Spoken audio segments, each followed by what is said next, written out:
il existait déjà 7 IHU en France. Et en fait, il y a une labellisation de 8+2.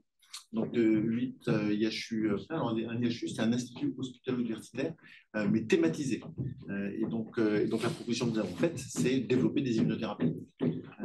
Alors, exercice difficile. En fait, ce qu'on nous demandait là, c'est pas faites un projet avec ce que vous faites déjà, c'est anticiper ce que va être l'immunothérapie dans 5 ans, dans 10 ans. C'est des projets sur 10 ans.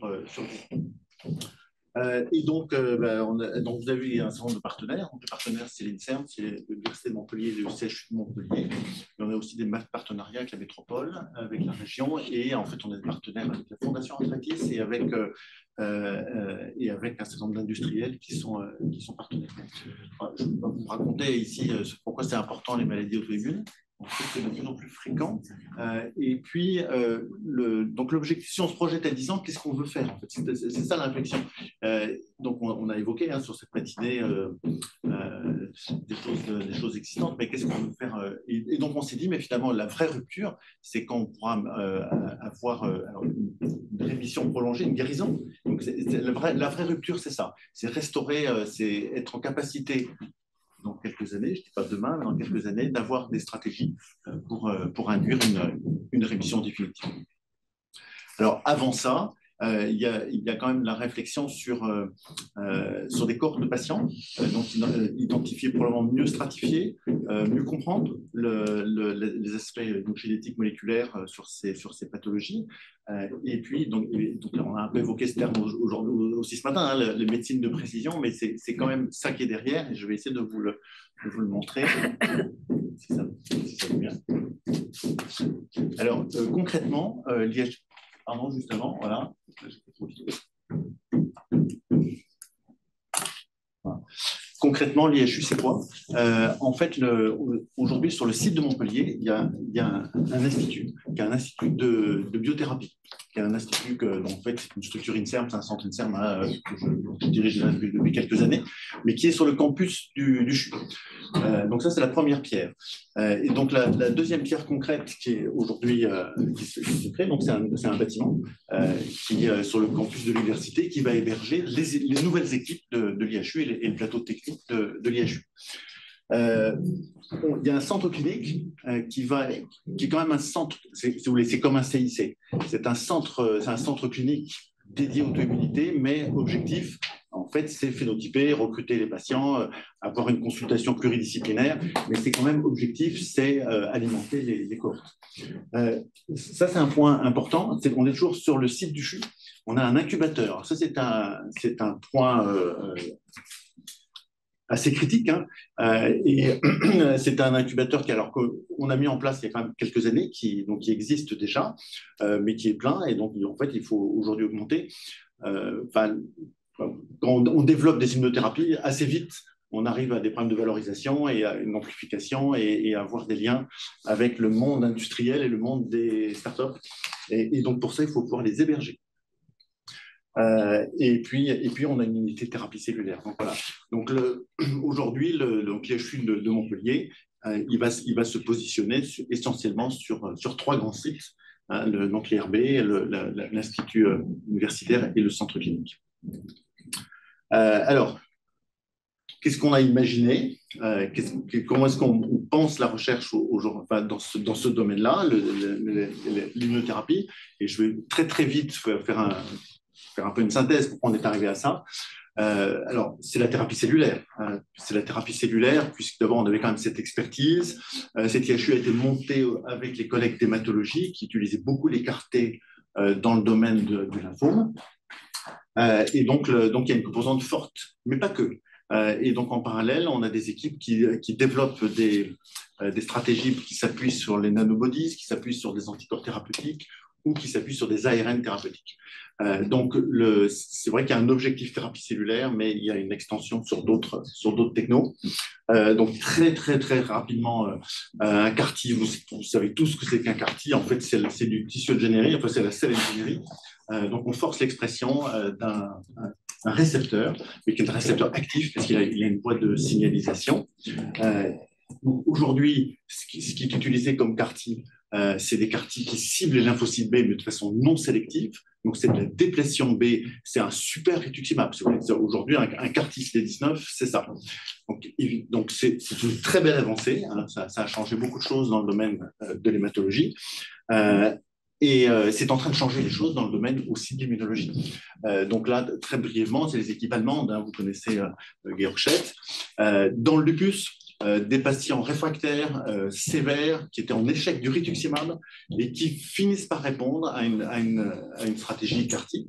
Donc, c'est des cellules T autologues modifiées pour aller cibler les B avec réponse clinique et réponse immunologique. Alors ça, c'est quand même assez étonnant, surprenant, hein, où on voit le profil des auto-anticorps disparaître. Et après, ils l'ont appliqué sur quelques patients. C'est quand même des études très limitées hein, qui ne sont pas contrôlées. Hein. On parle sur la sclérodermie de moins de 10 patients. Ils ont appliqué aussi sur une forme de myosite avec atteinte respiratoire. On n'a pas beaucoup de recul sur ces stratégies. Donc là, très brièvement, sur les premiers patients de Georg Schett, donc oui, les scores cliniques quand même qui sont, comme pour des patients aussi sévères, qui s'améliorent de façon très, très spectaculaire. Donc on pense quand même si c'est vraiment pas le produit final, c'est quand même une option intéressante, c'est quand même une rupture. Hein, 2022-2023, c'était une rupture. Maintenant, on ne va pas monter un IHU sur un produit existant. Donc, effectivement, la réflexion, c'était d'utiliser cette stratégie, mais pour faire des choses plus sélectives. Pour montrer aussi que c'est pas que lupus, sclérodermie qui sont voilà. Il y a aussi des maladies immunologiques médiées par des auto-anticorps comme des neuropathies et vous voyez que la stratégie a fonctionné aussi sur ces pathologies-là avec cette fois des CAR-T qui ciblent le BCMA. En fait, c'est plutôt les aspects plasmocytaires et c'est des stratégies développées dans le myélome mais qui sont appliquées ici avec quand même un certain succès. Donc, c'était plutôt encourageant. Et donc, ce qu'on fait dans un IHU, en fait, on met en place des outils, donc enfin, on a des plateformes qui vont permettre de faire de développer ce type de stratégie. C'est-à-dire qu'on va partir des données de patients. Donc, les données de patients, en fait, on va caractériser à la fois les profils des anticorps, donc séquencer. On va aussi avoir le répertoire BCR. Donc, on va avoir aussi toute la composante donc les réarrangements et la composante des immunoglobulines, c'est comme ça qu'on va cibler, hein, c'est les B qu'on va cibler sur cette stratégie, et utiliser ce type d'information pour développer les biomolécules qui vont bien. Alors ça peut être un CAR, si on veut faire du ciblage, mais ça peut être aussi un ARN, ça peut être aussi un anticorps. Hein. Donc on n'est pas limité, c'est pour ça que je vous ai dit quelques... Donc là on réfléchit, on a des équipes qui sont très performantes là-dessus et qui savent faire des nanobodies. Alors c'est là où on fait le lien avec le biocluster à Marseille. Donc là on a un axe qui est vraiment très cohérent pour avoir des outils pour permettre de développer ça. Et donc on peut se voler après. En interne, on a les outils pour évaluer ces stratégies, donc in vivo, donc on a des modèles murins, on a des systèmes d'organoïdes, et ensuite on a aussi des capacités, des compétences pour regarder la tox, la biodistribution, et quelque part pour faire ensuite de la valorisation et d'avoir des premiers essais cliniques. J'ai expliqué qu'on se projetait à 10 ans, hein, c'est des choses... voilà. Alors peut-être quand même juste montrer qu'on peut faire de la sélection, de la déplétion B sélective. Donc ça, c'est un programme qu'on suit déjà depuis des années, mais sur lequel on veut aller jusqu'en clinique. C'est un modèle qui s'adresse à la polyarthrite. Et donc, vous savez, donc, il y a des auto-anticorps qu'on appelle les ACPA. Il y a une certaine hétérogénéité, hein, qu'on appelle des ACPA, mais il y a une certaine hétérogénéité. Mais on peut caractériser absolument l'épitope, la reconnaissance, et donc du coup créer une biomolécule sélective qui va être reconnue par l'ACPA. Cette biomolécule, elle est ici, elle est couplée en fait sur une partie FC. Donc vous voyez, c'est vraiment de l'ingénierie. Et alors, au lieu de faire un vecteur antiviral d'expression, là il y a une petite astuce. En fait, on arme une cellule NK. Donc, c'est un T, NK, alors qui est armé parce que ce FC, il a une petite mutation qui permet d'avoir une liaison de très forte affinité sur le CD16. Donc, il y a une petite astuce.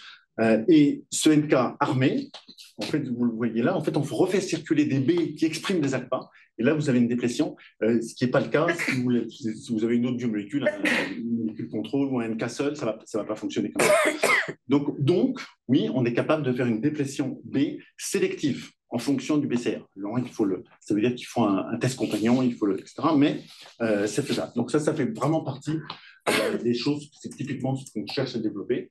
Donc, sur un programme comme ça, en fait, il y a une spin-off qui est créée, il y a des brevets, et puis après, l'histoire continue. Une autre stratégie, c'est et ça, c'est plutôt vrai pour le lupus, par exemple. Il y a une littérature, pas très abondante, mais qui montre qu'il y a des réarrangements sur les auto-anticorps, et en particulier des réarrangements sur les VDJ, qui montrent que il y a on va retrouver un idiotype de façon anormalement fréquente sur ces anticorps. Et entre 40 et 50% des patients lupiques, leurs anti-ADL, en fait, il y a un réarrangement très spécifique, toujours le même, et donc qu'on peut cibler. Donc, on peut faire un anti-idiotype. Et alors, on n'est pas les seuls à avoir cette idée. Hein. Il y a une société qui a développé un anti-idiotype comme ça, mais ça c'est des stratégies qu'on aimerait bien pousser et développer plus. Et ça, typiquement, ça veut dire qu'il faut avoir des cohortes bien construites, regarder de façon très sélective justement ces réarrangements VDJ, ces profils d'anticorps, et c'est pas forcément simple, c'est en fait beaucoup de travail. Vous savez, il faut expandre les B avant, il faut les caractériser, etc. Mais voilà, ça c'est une bonne stratégie. Et puis après il y a la stratégie ARN, parce que tout ce que je vous ai raconté là, en fait, on peut le faire avec des ARN. Maintenant, ça veut dire qu'il faut maîtriser, donc c'est de la chimie. C'est de la vectorisation, mais dans un IHU, c'est 400 chercheurs, enseignants-chercheurs, hein, donc on a des équipes qui savent faire ça, qui maîtrisent ça. Mais ça, c'est effectivement un peu plus long terme, mais je crois beaucoup à ce type de stratégie. Faire un CAR-T, vous savez, hein, c'est à peu près 350 kg. Faire un monoclonal, déjà, c'est 10 fois moins. Faire un ARN, c'est encore 10 fois moins. Donc, il y a aussi une stratégie derrière médico-économique qui est pertinente. Alors, sur l'aspect clinique, on va avoir donc un centre dédié. Donc, il y a un accueil, il y a un fléchage. On arrive dans le CHU de Montpellier et on dit si vous avez une maladie auto-immune, vous allez dans le centre clinique de l'IHU. Et là, vous aurez les spécialistes et vous aurez le phénotypage complet, vous aurez tout ce qui va bien pour faire ça. Et alors, vraiment, pour nous, on n'a pas pour objectif de voir toutes les maladies auto-immunes du CHU parce que ce ne sera pas possible, hein, parce que entre l'immunodermato, l'immunoneuro, enfin, ce ne sera pas possible. Maintenant, tous ces collègues participent. Et donc, l'idée, c'est d'avoir un plateau qui permet, sur des patients bien profilés, d'avoir un deep phenotyping, c'est-à-dire d'avoir la cartographie complète de la réponse immune. Ça coûte cher. On ne peut pas le faire sur tous les patients, mais ça va être très pertinent sur des patients bien profilés. Donc, ça fait partie des discussions qu'on a. Derrière ça, c'est bien, hein, c'est très technique, c'est de la bio. Ça veut dire que derrière, il faut du stockage sécurisé. Il faut des bioinformaticiens, il faut des gens qui font de la modélisation, des gens qui font, bref, exploiter l'information. Mais on a de la chance, on a un environnement là sur le site très compétent. Et voilà, en particulier, on a le CINES, qui est le deuxième plus gros calculateur français sur ces histoires informatiques. C'est juste impressionnant, hein. C'est un ordinateur, c'est toute la pièce ici. Et donc, ils ont une capacité de calcul impressionnante. Donc ça va être très utile. Alors, un des points, c'est la mise en place de cohortes. Donc, les patients vont être suivis sur une longue période. Ils auront un point annuel. Il y a bien sûr donc un suivi clinique, mais tout l'aspect phénotypage. Et donc là, on est en train de construire ces aspects-là avec des collègues de la FI2R. Donc, on a déjà eu une première réunion, on est en train de réfléchir. On ne va pas réinventer la roue. Donc, il y a déjà des choses qui existent, qui sont structurées. Il faut juste se mettre bien d'accord sur les bons profils pour ne pas refaire des cohortes, pour avoir vraiment des choses pertinentes. Il ne faut pas forcément des milliers de patients. Il faut qu'ils soient bien sélectionnés et qu'on ait une cartographie complète. Donc ça, c'est en cours. Ça, c'est en cours aussi. Donc, ça veut dire qu'on met en place des plateaux techniques, hein, parce que je vous ai expliqué qu'on allait faire du séquençage, du répertoire B, etc. ça va coûter un bras. Il va falloir recruter les gens qui vont bien, mais on a le budget pour ça, et donc on va mettre en place, vous voyez, sur un plan technique, dans le nouveau bâtiment, on aura les capacités de faire ça. Voilà.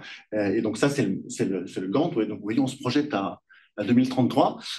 Donc il y a l'aspect très biologique, immunologie fondamentale, développement. Il y a l'aspect clinical research.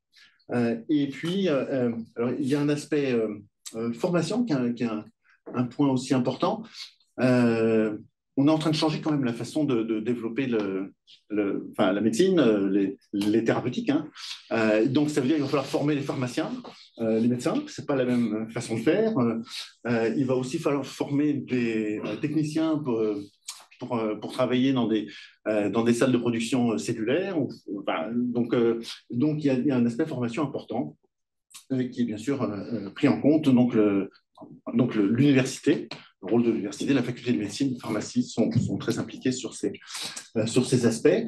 C'est très structuré, c'est tout à fait organisé. Donc, il y a un conseil de gestion qui va se tenir tous les 6 mois. C'est M. Alain Fischer qui va piloter ça. Et donc, il garant les choses. Un IHU, ce n'est pas une petite structure, hein, c'est une fondation qui est créée par les 3 tutelles. Donc, c'est un nouvel acteur qui est donc hébergé par la fondation de l'INSERM pour ce modèle-là. Et ensuite, il y a un comité de pilotage qui, lui, met en œuvre. Et donc, vous voyez, il y a des gens qui sont impliqués sur les aspects médicaux, sur l'aspect formation, sur l'aspect valo, sur l'aspect scientifique. Donc, il y a des départements qui sont dédiés pour ça. Et donc, je vais finir là-dessus. Donc, les partenaires, donc, les 3 partenaires fondateurs, FA2R, hein, qui, le redire ici, d'emblée a été très soutenant. C'était très important. Sur un projet comme ça, si on ne montre pas qu'on a derrière nous les associations de patients, ça c'est un point, mais aussi l'ensemble des réseaux de centres de référence, c'est pas crédible. C'est pour ça que je veux absolument que ce n'est pas l'IHU de Montpellier. Hein. C'est l'IHU national d'immunologie, d'immunothérapie. Il faut qu'on fasse ensemble. Et on a commencé hein, dans ce sens-là. On a beaucoup d'échanges, beaucoup d'intérêts, bien sûr, avec les pharma. Et puis, on a un partenaire important qui est présent ici, qui est le BioCluster, et qui fait vraiment le lien sur les aspects développement concret de ces biomolécules.